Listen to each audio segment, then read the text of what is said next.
What can we learn from Weddell seal measurements? Well, how do you measure up?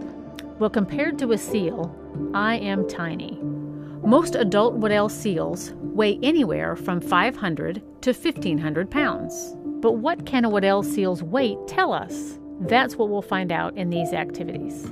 To gauge the health of a Weddell seal, we have to take a series of measurements, and we do that at several parts of the seal's body. We take the circumference, the length, the height, and the width of the seal. We also weigh each seal. Seals have many critical life history events that can affect their weights, and their weights help us determine what these seals are up to. Weddell seals can be pretty long, so it takes a few people to get their dorsal length, which is the length from the tip of their nose to the tip of their tail along the seal's back or backbone side.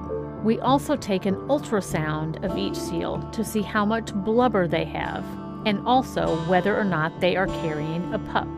Here's an image of some seal blubber, which you can see is nearly 2 inches thick. Weighing a seal is no small task. Every day we put on our cold weather gear, which weighs about 10 to 15 pounds. We load the equipment on the truck, carry the equipment to the seals, and then begin working with the seals. We then have to load the equipment back on the snow machines, take all of the equipment back to the labs, and process the day's samples. We record all the seal's measurements on a data sheet. Each seal gets its own sheet. You will be using these seal data sheets for your first activity. The top part of the data sheet identifies the seal. Locate B292. This is the name of our seal team. Hiccup is the fun name we've given the seal because this seal was hiccuping when we found her. November-December 2014 is the research season when we worked in the field for this study. WS14-02 is the seal's ID. WS stands for Weddell seal, 14 is the year of our study, and 02 is for the second seal we found in this study. November 16, 2014 is the date we handled this particular seal. 7334A is the number on the seal's flipper tags, both the right and left. Turtle Rock is the location where we found this seal. Next is the female reproduction groups, and there are 3: skip breeds, early moms, and late moms. A skip breed is a seal who had a pup in the previous year but did not have a pup this year. An early mom had her pup early in the season, and a late mom had her pup late in the season. We identified this seal as a skip breeder because she had a pup last year but will not or did not have one this year. We also made a note about a scrape we found on her right hind flipper. The middle part of the data sheet records the weight of the seal. As you can see, when we weigh a seal, we use a tarp to hold the seal, and this tarp has mass. The female mass includes the weight of the seal and the weight of the tarp. The word tare means the weight of the container. In this case, the tarp that's holding the seal. So for the female tare, we record the mass of the tarp. The actual mass of the seal is the mass weight minus the tare weight. The middle part of the data sheet also records the molt status of the seal. Molting is the shedding of an animal's fur or feathers. In the case of a Weddell seal, it sheds its fur, and it does so in a predictable pattern. We assign each seal a molt code, which tells us how far along the seal is in shedding its fur. 0 indicates no molting has started. 4 indicates the seal has completely molted. Weddell seals molt their fur in a particular pattern. First, they shed the fur on the tops of their heads and their backs. Next, they shed a bigger stripe on their backs. The stripe gets wider and wider until the seal has new silver fur all over.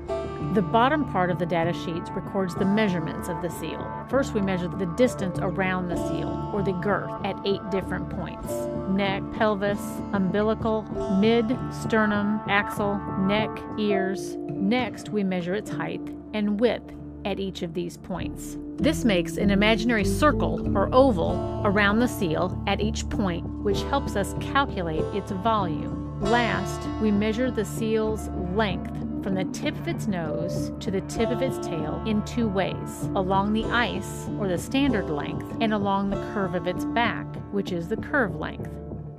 Can you get the weight of a seal without actually weighing it? One of our research members, Dr. Michelle Shiro, has come up with an equation to help us determine the weight of each seal based upon these measurements. Check out this seal. Would you want to pick her up and weigh her? Michelle's equation could save us some heavy lifting. Michelle has gotten pretty close. The equation she has come up with is only off by 5%. Let's try it.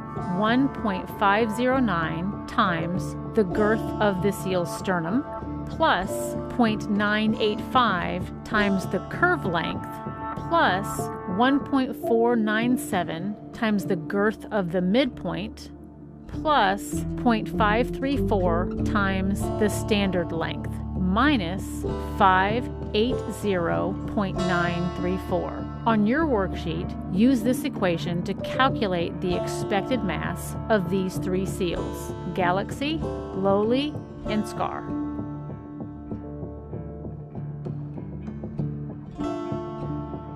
What did you get?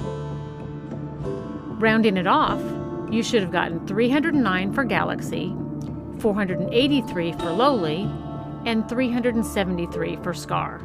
These numbers are close, but still not accurate enough for our research. So for now, we are still weighing each seal. We also need to see how each seal's weight changes throughout the year. Graph each seal's spring weight and work through the worksheet. Compare the similarities and differences between the seal groups: early moms, late moms, and skip moms.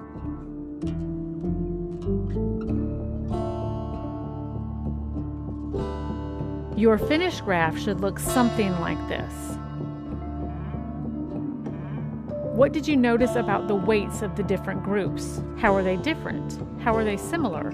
How do the groups compare? What explanations do you hypothesize for these similarities, differences, or comparisons?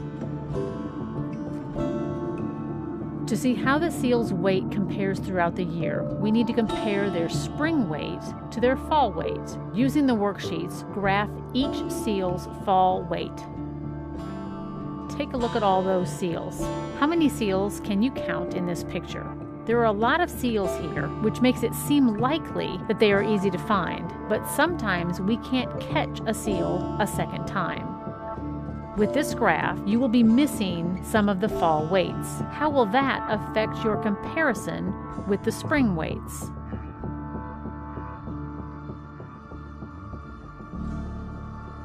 Your graph should look something like this. Ask yourself these questions. What do you notice about the January and February weights of the seals? How do the January and February weights compare to the November-December weights?